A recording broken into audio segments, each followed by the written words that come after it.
última terça-feira, vimos uma entrevista exclusiva feita com o ex-presidente do Santos, Luiz Álvaro de Oliveira Ribeiro. Após a exibição da reportagem, os comentaristas do programa, Celso Cardoso e Chico Lang, emitiram suas opiniões. Eu sou daqueles que ainda acreditam na palavra das pessoas, sabe? Não precisa assinar contrato. O fio do bigode ainda vale para mim. Palavra é palavra. Mas, obviamente, a gente sabe que nesses tempos você precisa tomar todos os cuidados possíveis e imagináveis, ainda mais em transações que geram milhões e milhões de dólares, de euros, de reais, enfim. Claro que é muito difícil você imaginar que alguém assine um contrato e não tem exatamente a noção daquilo que está fazendo. Pelo que a gente acompanha aí da declaração do Luiz Álvaro, ele a fez na confiança. Estava lá deitado numa cama, assinou e não imaginava o que estava acontecendo. Por outro lado, o pai do Neymar tem lá autorização do Santos, autorização do Luiz Álvaro para negociar com outro clube. Quer dizer, então, isso vai dar muita discussão. Se houve má fé, se não houve má fé, a questão é, Chico, existia um contrato, existia uma assinatura que permitia ao Neymar negociar com outro clube do futebol europeu. E teoricamente, esse contrato lesou o Santos. Então, isso precisa ser investigado, obviamente, até porque, como ocorreu a transação e o motivo do processo é que existia um parceiro, que era a DIS, dois parceiros na verdade, um deles a DIS. Não importa se a negociação, quando feita na ocasião, era boa para o clube ou não era. Foi vendido uma parte dos direitos federativos do Neymar para essa empresa. Ponto. É um negócio que foi feito. E ninguém vai investir o dinheiro em parte dos direitos federativos de um atleta por esporte, por hobby. Faz isso justamente pensando no lucro lá na frente. E aí, quando houve a transação, o que aconteceu? Esses parceiros foram deixados para trás, segundo constam as informações, que está até processo na Espanha. Né? Quer dizer, o valor admitido foi X, quando, na verdade, esse valor foi 10x. Quer dizer, então, acho que a empresa tem todo o direito de batalhar na justiça por esses valores. Faltou transparência e sobrou esperteza nesse negócio. E aí nem dá para falar de jeitinho brasileiro, porque foi uma negociação envolvendo Espanha e Brasil. Sobrou lá para o Rossell, ex-presidente do Barcelona, vai sobrar para o pai do Neymar e para o Neymar muito provavelmente, como vai sobrar também para os dirigentes que aqui estavam no Santos e participaram dessa negociação. Se devem, que respondam na justiça, Flávio. Chico, desculpa. Boa noite, Godoy, ou quer dizer, Celso Cardoso.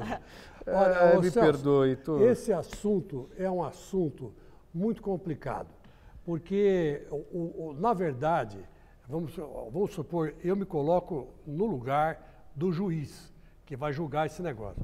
O cara vai falar assim, escuta aqui, mas o senhor assinou esse contrato? É a pergunta que o juiz vai fazer. Ele vai falar, assinei. O juiz não vai perguntar para ele se ele estava tomando remédio ou não. Essa assinatura é sua. É assim que se funciona no tribunal. Não é isso, Michele? Você que é advogado.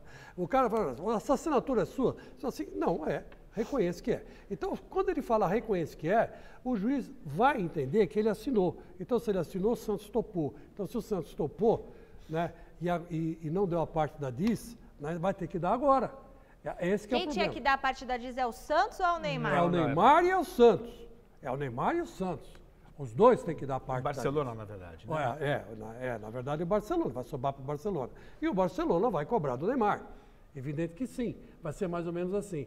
E esse negócio só sobrou e está sendo apurado aqui no Brasil também, e só a DIS tomou providência, porque pegaram na justiça espanhola. Porque se não tivesse pego na justiça espanhola, também ninguém ia ficar sabendo. Me permita só uma correção, Chico. Na verdade, você tem razão. Na verdade, é que eu corrigi errado. Na verdade, o Barcelona paga o Santos e o Santos repassaria para a empresa. Repassaria para a empresa, exatamente. E não aconteceu esse pagamento do Barcelona para o Santos, e o Santos repassou nada para a DIS. É isso que aconteceu. Então, passou um valor mínimo, né? Então, você veja bem que assunto aí é complicado e delicado.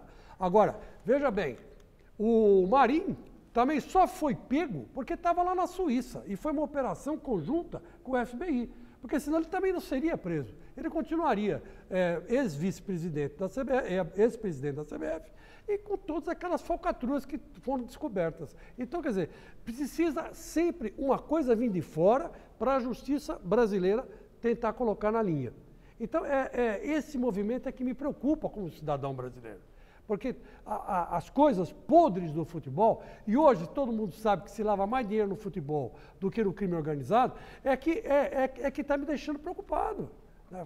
Que sociedade é essa, né?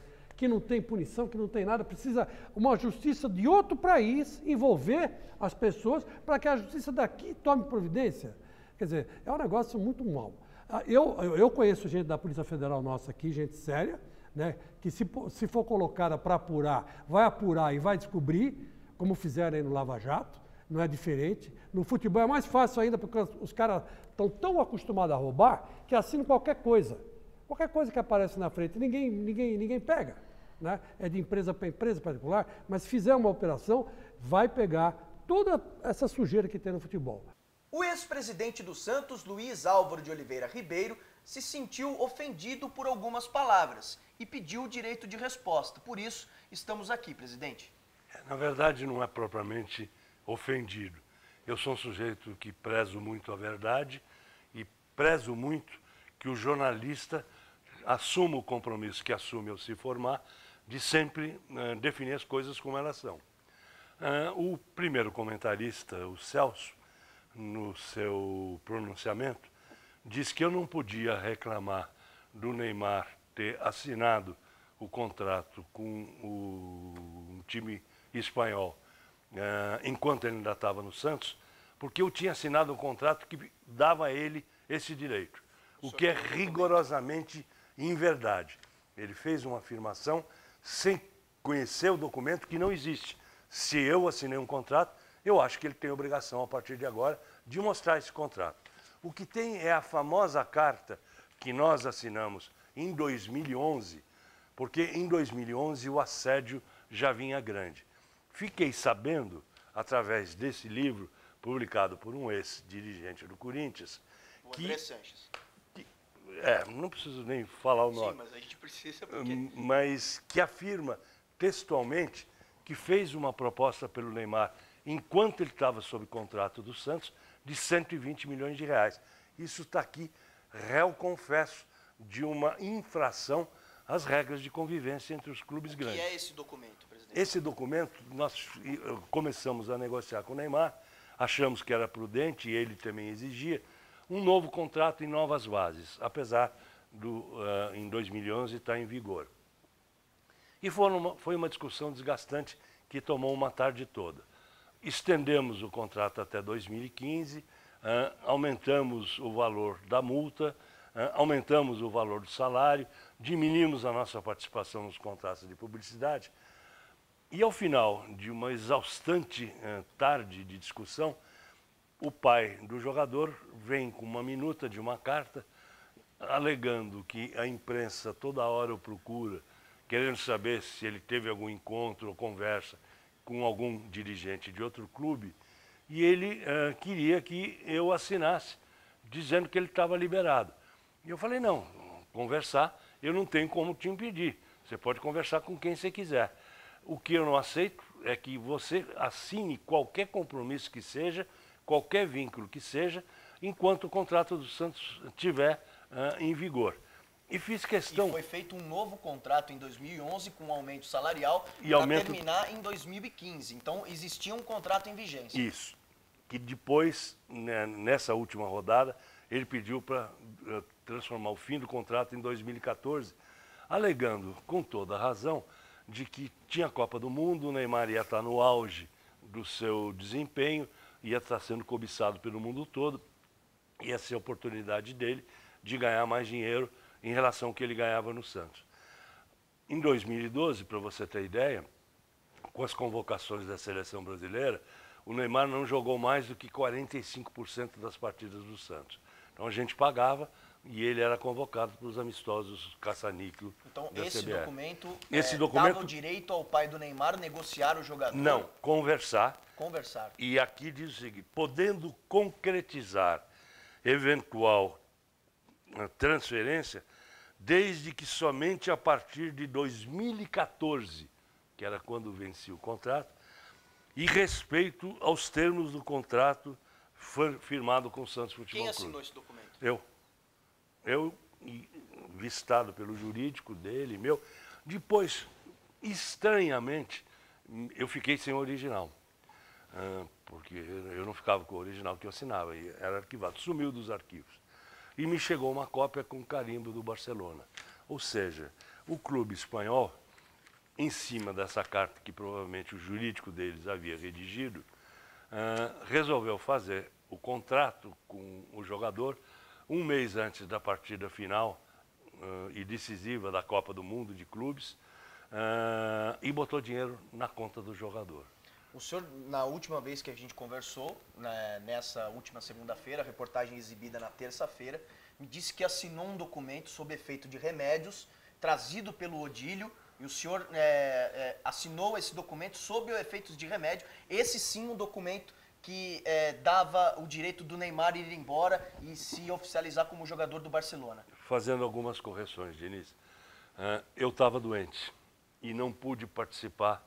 E o comitê de gestão, que é o órgão que toma as decisões, não é o presidente nem o vice, o comitê de gestão, diante da pressão que o jogador fazia, diante do desempenho cada vez mais desinteressado dele, diante da pressão do pai, o Santos resolveu que podia vender o atleta. Eu disse que eu não tinha condições físicas de conduzir essa negociação. E foi delegado pelo comitê de gestão ao vice-presidente a tarefa de negociar com todos os clubes interessados. O Real Madrid fazia uma pressão muito grande porque queria o jogador lá. O Barcelona maior ainda, porque se fosse para o Real Madrid, isso ia causar uma guerra civil na Espanha, entre a Catalunha e o resto do país. Então era ponto de honra ir para o Barcelona. E num dia em que o Neymar me disse que queria sair aqui na minha casa, um mês antes, eu perguntei para que time, em condições de igualdade, você gostaria de ir. E ele abriu o jogo, eu falei, eu gostaria de ir para o Barcelona. Mal sabia que ele já estava com o dinheiro do Barcelona na conta corrente e no bolso. Mas eu sou um sujeito... O senhor assinou o documento? Não. Então, fez-se a venda, bateu-se o martelo. O Odílio me dava ciência do que estava acontecendo. Ao final me disse, olha, o Barcelona sugeriu que a gente, além de ceder os direitos econômicos do jogador, a gente faça contratos estabelecendo uma parceria entre o clube espanhol e o Santos, que tem muita coisa em comum. Investem na base, eles tinham um jogador que foi com 12 anos para lá, o Messi, e se transformou no melhor jogador do mundo, e o Santos era assim também. Então o intercâmbio, os nossos treinadores da base fazerem um estágio no Barcelona, eles mandarem jogadores que estavam aparecendo lá para fazer estágio no Santos, era um assunto de interesse comum. E já que a gente ia vender os direitos econômicos, e o número tinha sido acertado como um prorata em relação ao valor da multa, porque daí a 4 meses ele podia assinar e o Santos não receberia nada, nem o Santos, nem o sócio do Santos nos direitos econômicos. Já disse. Isso que eles não se tocam. Eles não iam receber nada em julho de 2014. Então nós, e o jogador manifestando que queria sair, o respeito à vontade do atleta, o Odílio conduziu a negociação. Eu não vi a minuta final, foi examinado pelo jurídico, foi examinado pelo comitê de gestão, todas as instâncias burocráticas do Santos. No momento final, o clube espanhol exigiu que, embora eu doente, assinasse o documento também. Como já tinha sido assinado por todo mundo, com visto do jurídico, assinatura do Odílio, etc., eu resolvi assinar em absoluta confiança. Quando o contrato chegou às suas mãos, ele já estava todo assinado, só faltava a sua Só faltava a assinatura. minha. Por que o senhor, sem condições, mesmo assinou? Absoluta confiança. Eu sou um sujeito de boa fé. O comitê de gestão tinha sido indicado por mim, confiava no jurídico do Santos e achei que o vice-presidente, o Odílio, tinha feito uma boa negociação. Mas óbvio que eu não entrei em detalhes, eu assinei no conjunto da negociação, que envolvia 2 partidas amistosas e o direito, são 3 contratos, e o direito de preferência para aquisição de jovens valores da base do Santos. Me pediu que eu assinasse, eu assinei. Mesmo estando com Não, uma condição porque meio... se eu não tivesse sobre a condição de saúde que eu estava, o que sempre eu fiz ao assinar contrato, além de passar para o jurídico, é eu ler de ponta a ponta e colocar as minhas dúvidas. Estou assinando agora o contrato com a editora que vai lançar o meu livro. Ela mandou um catatal. Ontem eu passei a tarde examinando com o advogado, item por item, vírgula por vírgula, exclamação por exclamação. É o meu estilo, porque a minha vida profissional anterior exigia isso. Mas, nesse caso, eu não fiz. O que não é e nem esvazia a minha responsabilidade. Primeiro, porque eu não acho que o contrato tenha absolutamente nada de irregular. Não assinei nada ilegal, imoral ou antiético.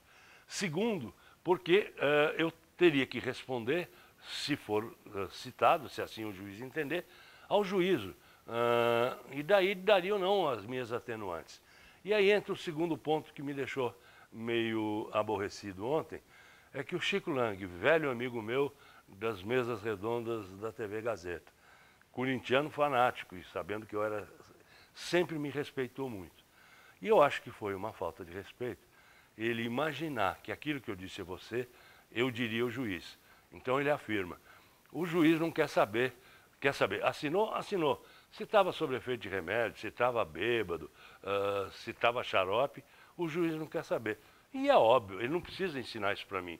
O meu trisavô se formou na São Francisco, o meu bisavô se formou na São Francisco, meu pai se formou na São Francisco, foi o orador da turma do centenário, minha irmã, meus tios, eu sou uma família de bacharéis. Só eu fui o lobo mau que não quis ser advogado. Mas eu conheço o direito. Nas posições que eu ocupei, o direito era absolutamente essencial. Então, pensar que eu estava querendo argumentar no papo que eu tive com você, como se eu estivesse na frente do juiz, é uma justiça que o Chico fez comigo, esquecendo a minha biografia, que ele sabe muito bem.